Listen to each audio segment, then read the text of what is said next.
Bueno, shalom, amados hermanos, aquí estoy de nuevo. Ya el día de hoy empezamos un nuevo Sefer de la Torah, Sefer Bamidbar, como se le conoce, pero en realidad es Bemidbar, ¿ok? Que es en desierto, en realidad lo que significa. Así que vamos entonces a compartir la pantalla para empezar nuestro estudio. Ok, compartir.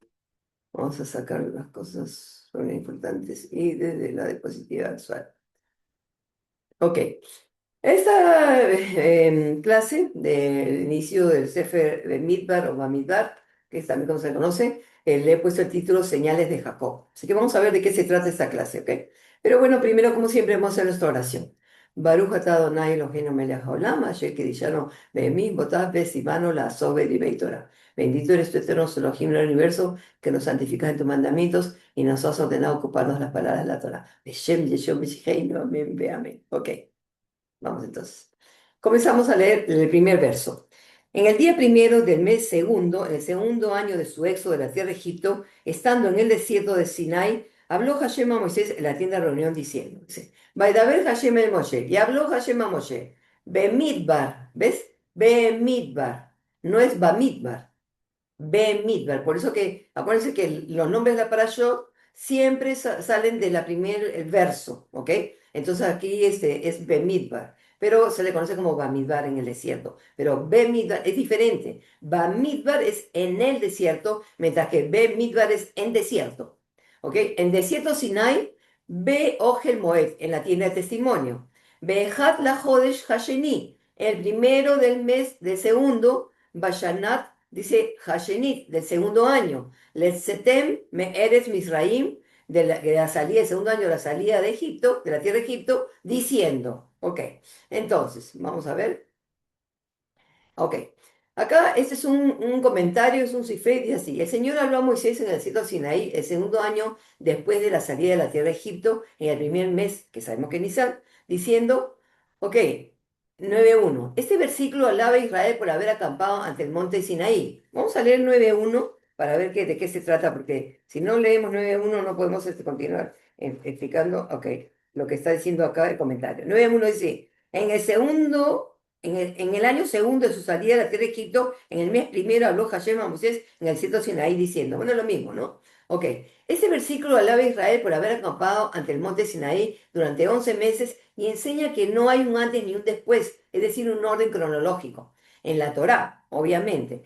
Pues al principio de este libro está escrito, y el Señor le dijo a Moisés en el desierto de Sinaí, en la tienda de reunión, el primer día del segundo mes. El segundo mes es Iyar. Y aquí está escrito en el primer mes. Acá está, ¿ok? Porque aquí tienen que tener una cosa aquí, que en lo que está acá en el 9:1, dice así, en el año segundo de su salida, en el mes primero. Pero cuando leímos acá, en el día primero del mes segundo, ¿ok? Entonces aquí hay como una discrepancia. ¿No? Entonces, dice así, y aquí se ha escrito en el primer mes, para enseñar que no hay un antes ni un después en la Torá. O sea, como verán, como hay esta discrepancia, los rabinos tratan de arreglar las cosas, ¿ok? Entonces, porque obviamente si tenemos una discrepancia, ¿por qué que acá? Ahora, obviamente aquí está mencionando el día primero del mes segundo, el segundo año de su estado, el día primero del mes segundo, ¿ok? Acá y ya. ¿Ok? Entonces, y acá en la paz con el Sinaí, en el año segundo de su salida de la tierra de Egipto, en el mes primero, habló Hashem a Moisés en el desierto de Sinaí, y prepararán la paz, ¿ok? Entonces, obviamente, esto puede ser, el capítulo 9 puede ser anterior a lo que estamos leyendo en el capítulo primero. ¿Se dan cuenta? Porque eso dicen acá ellos claramente, dicen que, porque va a enseñar que la Torah no tiene un orden cronológico, ¿ok? Y esto es la realidad. A veces no está todo en orden cronológico, ¿ok? Entonces, este es para poder aclarar eso. Ok. Durante su estancia en el desierto de Sinaí, el pueblo judío recibió instrucciones de acampar por tribus. Vamos a leer Números 2, capítulo 2, verso 2 dice, los hijos de Israel acamparán cada uno junto a su propio estandarte bajo los insignias de sus casas paternas, dando frente a la tienda de reunión, acamparán en su derredor. Ish el diglo, ish o hombre es cada uno, al diglo degel, su bandera, ¿ok? Con su bandera, beotot, dice, o sea, beotot, que es su, o sea, su señal, la bandera que es su señal. ¿La señal de qué? Lebeit Abotam, de la casa de sus padres, ¿ok? Y Hanú Bene Israel, ¿ok? Acamparán los hijos de Israel, Mineget, Sabib, Leogel, Moed y a Hanú, ¿ok? Dice enfrente, dice y alrededor de la tienda de reunión acamparán, ¿ok? Entonces acá tenemos la palabra señales, o por eso dice la señal de Jacob, yo llamé ese estudio, y las, ¿cómo se llama? Cada uno tenía que tener su bandera, que era una señal de la casa paternal, ¿ok? Resumiendo, ¿ok? Entonces, ¿cuáles eran estas señales ancestrales? El Midrash explica que este despliegue de 12 tribus alrededor del tabernáculo era de hecho una tradición familiar de 200 años. Anteriormente, el pueblo judío había marchado por el desierto desde Egipto hasta la tierra de Israel. Esto ocurrió cuando Jacob murió en Egipto. Cada uno de los 12 hijos de Jacob se colocó alrededor del ataúd mientras llevaban a su padre al entierro en Hebrón. Antes de su muerte, Jacob les informó a sus hijos dónde se colocaría cada uno alrededor de su ataúd. La disposición que Jacob estableció fueron las señales de la familia paterna, que posteriormente determinarían la posición de cada tribu alrededor del tabernáculo mientras viajaban por el desierto. ¿Qué está diciendo esto? Que fue Jacob el que dio el orden de cómo acampar alrededor del tabernáculo. ¿Ok?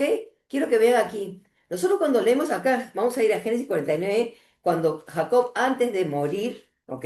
Vamos a ver acá, obviamente va a haber un cambio, ¿ok? Vamos a ver aquí, 49, vamos a ver, no vamos a ver todos los versos, pero vamos a leer el orden de los hijos, ¿ok? Acá tenemos, por ejemplo, el primero que, acuérdense que Jacob bendice a sus hijos antes de morir. Bueno, bendice o maldice porque a uno no le dice cosas muy bonitas. Entonces, comenzamos a Rubén. Entonces, a Rubén lo tenemos aquí hacia el sur, ¿verdad? Entonces, tenemos Rubén, Simeón y Gad. Entonces, acá en Génesis 49, en el verso 3 está Rubén. En el 5 está Simeón y Levi. Ahora, obviamente aquí no puede estar Levi porque Levi va a estar acá en el medio, ¿ok? Ahora dice así. Entonces dice, después seguimos, ok, dice, va con Judá, después dice Judá. Entonces, ¿Judá dónde está? Judá está hacia el este, acampada hacia el este. Después de Judá menciona aquí, menciona, a ver, ¿dónde está? A Zabulón, a justo lo que tenemos acá, Judá, Zebulún, ¿ok?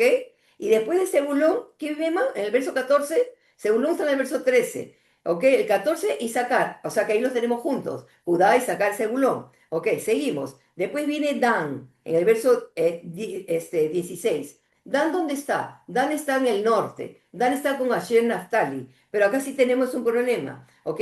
¿Por qué? Porque acá tenemos a Dan, pero después dice Gad y después tiene Naftali. Entonces acá lo que tenemos es a Asher, ¿ok? Que ha sido intercambiado por Gad, ¿ok?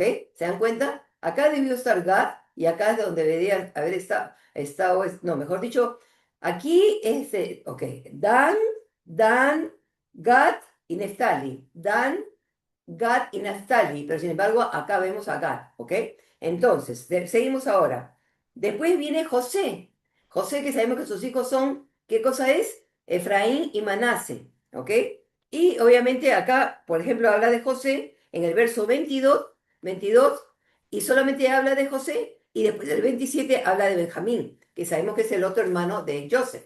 Entonces, acá está mencionado Efraín y Manase, ya que son los dos descendientes de José, no menciona a José y a Benjamín. Entonces, como están viendo aquí esto, el orden que dio la bendición Jacob se va a convertir en el orden en que van a acampar en el desierto. Esas son las señales de Jacob. Pero miren, esto es increíble. Ok. Cada hombre acampará junto a su propio estandarte, con las señales de la casa de su padre. Cada estandarte debía tener una tela de color colgada, siendo el color de uno diferente al del otro. El color de cada estandarte correspondía al de la piedra fijada en el pectoral del sumo sacerdote, en la que estaba grabada el nombre de esa tribu, y de esta manera todos reconocerían su estandarte. Este es el lenguaje de Rashi. Pero el rabino Abraham Ibn Ezra comentó, había señales en cada uno de los cuatro estandartes principales, los cuatro estandartes principales, porque ahí vemos, por ejemplo, si nosotros regresamos aquí, ¿ok? Cuatro principales, tenemos que Judá, Dan, Efraín y Rubén, son los cuatro principales, ¿ok? Ahora vamos a ver. Según las banderas, había señales en cada estandarte. Los antiguos decían que el estandarte de Rubén tenía la forma de una persona. Su afirmación se basa en una interpretación midrashica sobre las mandrágoras encontradas por Rubén. Los antiguos también nos dicen que había una imagen de un león en el estandarte de Judá, que es obvio, ¿no? Pues Jacob había comparado a Judá con un león. También nos dicen que el estandarte de Efraín tenía la imagen de un buey, en consonancia con un versículo, su novio primogénito, que está en Deuteronomio 33:17. El estandarte de Dan tenía la imagen de un águila. Por lo tanto, los estandartes eran similares a los querubines que vio el profeta Ezequiel. ¿Ok? Esto lo dice el profeta. Acá tenemos, ¿ok? Tenemos a Rubén, el hombre, a Dan, el águila, a León y Judá y a Efraín, el buey, ¿verdad?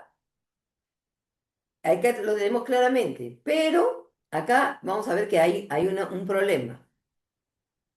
Los querubines, ¿ok? Casualmente, los querubines, casualmente, eso es lo que vemos. Tienen estas cuatro caras. Tiene el hombre, el león, el águila y el buey, ¿verdad? Ok.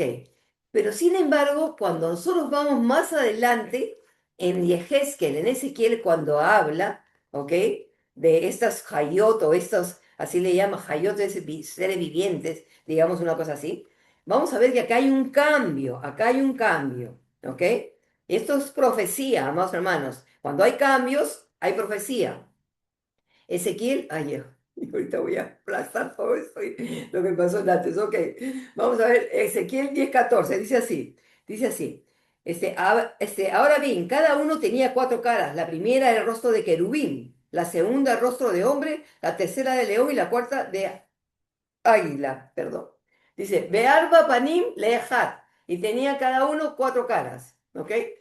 Penei Ejad, la cara del primero, Penei Hakeruf, la cara de un queruf, ¿ok? Un querubín, un ángel. No sabemos cómo son esos ángeles.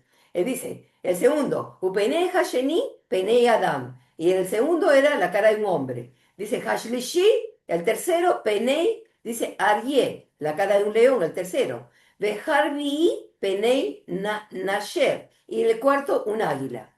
¿Qué ha cambiado aquí? ¿Quién no está aquí? ¿Quién no está? El buey, Efraín. La Gemara plantea una pregunta con respecto a los animales del carro divino. Un versículo dice, en cuanto a la semejanza de su cara, tenían la cara de un hombre, y las cuatro tenían la cara de un león en el lado derecho, los cuatro tenían la cara de un buey al lado izquierdo, y también está escrito, que cada uno tenía las cuatro caras, la primera cara de querubín, la segunda cara de hombre, la tercera cara de un león y la cuarta de un águila. Pero no incluye la cara de un buey en esta segunda lista. Reish Lakish dijo, Ezequiel pidió misericordia con respecto a eso, es decir, la cara del buey, y la convirtió en un querubín. Dijo ante él lo siguiente, amo el universo, ¿acaso un acusador se convertirá en defensor? Así como la cara de un buey recuerda el pecado de Israel del becerro de oro, sería preferible que hubiera una cara diferente en el carro divino y cambiaron la cara de buey a la cara de un ángel. Y saben que esto es increíble, más hermanos, porque no solo es esto lo que nos está enseñando acá este tratado, sino que tienen que entender que Efraín, la tribu de Efraín, que fue la que Efraín, el eframita, el que, ¿cómo se llama? El que creó el lugar de Dan y Betel, hizo los dos becerros de oro, el que cambió las fiestas, hizo su propia fiesta para que no bajaran el templo a Jerusalén. Ese es el que hizo todo el desbarajuste del reino del norte. Entonces está casualmente en Apocalipsis, no aparece en las puertas de Apocalipsis, no aparece el nombre de Efraín. ¿Ustedes creen que es casualidad? Yo no entiendo cómo el día de hoy la gente se hace llamar casa de Efraín. La gente le falta tanto conocimiento. Para empezar, amados hermanos, nunca se llamó la casa de Efraín, era la casa de José, el reino del norte, y la casa de Judá, el reino del sur. Y eso fue en la época de la monarquía, después de Salomón, cuando por el pecado de Salomón se dividió el reino. Pero después que fueron al exilio las dos casas, pues el reino del norte y el reino del sur, uno fue a Siria y el otro a Babilonia, donde se encuentran todos y después regresan con Nehemías a Israel, ya no hay más dos reinos, no hay dos más, son uno solo. Y se le conocía en la época de los romanos como Medinat Judea, el estado de Judea. Adoptaron el nombre de judío para todas las tribus. No había más división. No había más división. Entonces yo no entiendo cómo la gente del día de hoy dice que son casa de Efraín, del pecado de Efraín. ¿ok?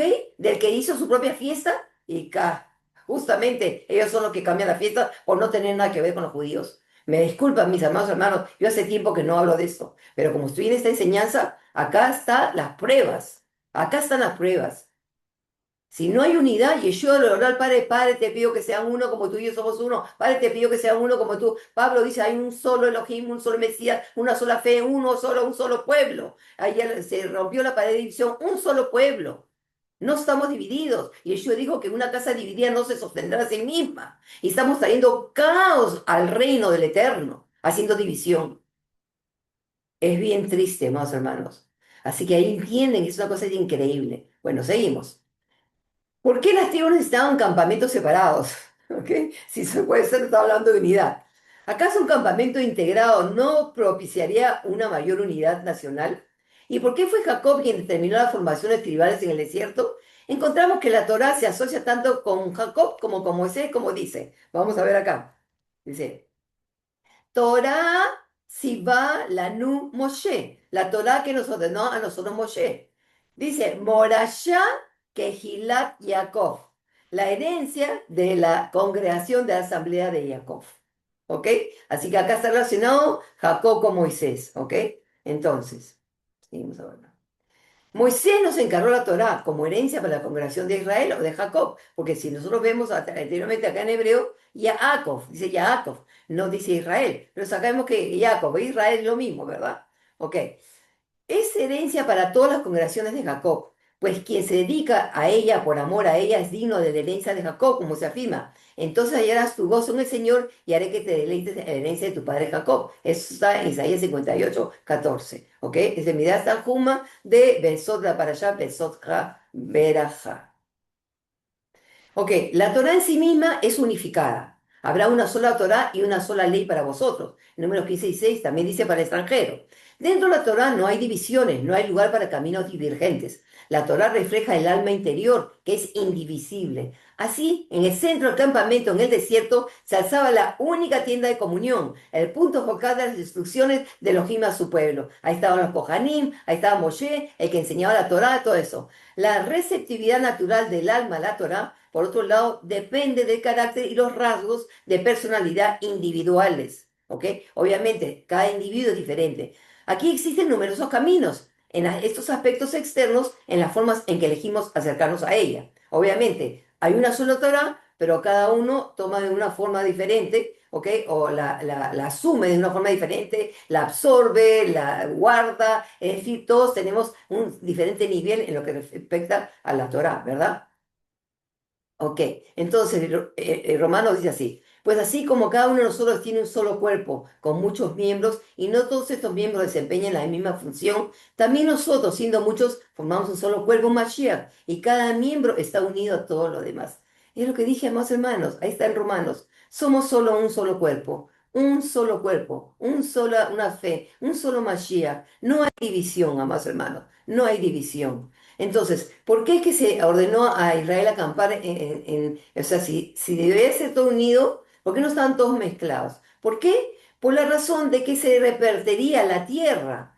Un pedazo, las tribus tenían, cada tribu tendría su tierra. Entonces, por esa razón es que se acamparon en la forma, o sea, cada familia, porque heredarían una tierra cada familia, o sea, sus tierras. Porque cada uno tiene su herencia. Todos son hijos de Jacob, todos son hijos de Israel, pero cada uno heredaría su parte, su tierra. Entonces ahí está por eso. Pero a pesar de todo, era una unidad, un solo pueblo. Y tenían pues, por eso acampaban así, pero en el centro estaba la tienda, el testimonio, la Torá que Moshe enseñaba, los levitas alrededor del campamento protegiendo, pues son los sacerdotes, y afuera estaba el pueblo. Pero delante de la puerta del Ojel Moed, que delante bueno, están los levitas, pero después delante está Judá, que es el más importante.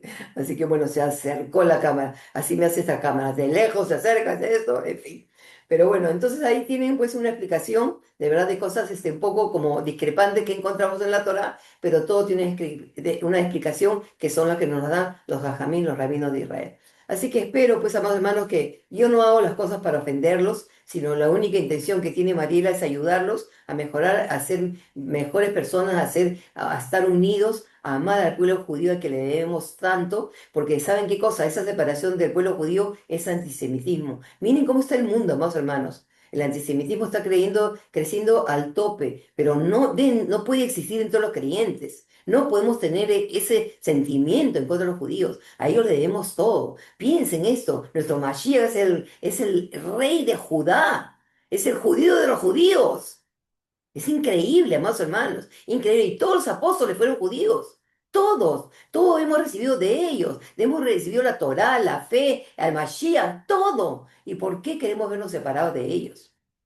Igualmente la iglesia no está separada. Ha sido injertada a Israel. Se ve como gentil, pero es injertada a Israel. Ahí estamos todos, judíos, mesiánicos, en la iglesia estamos todos.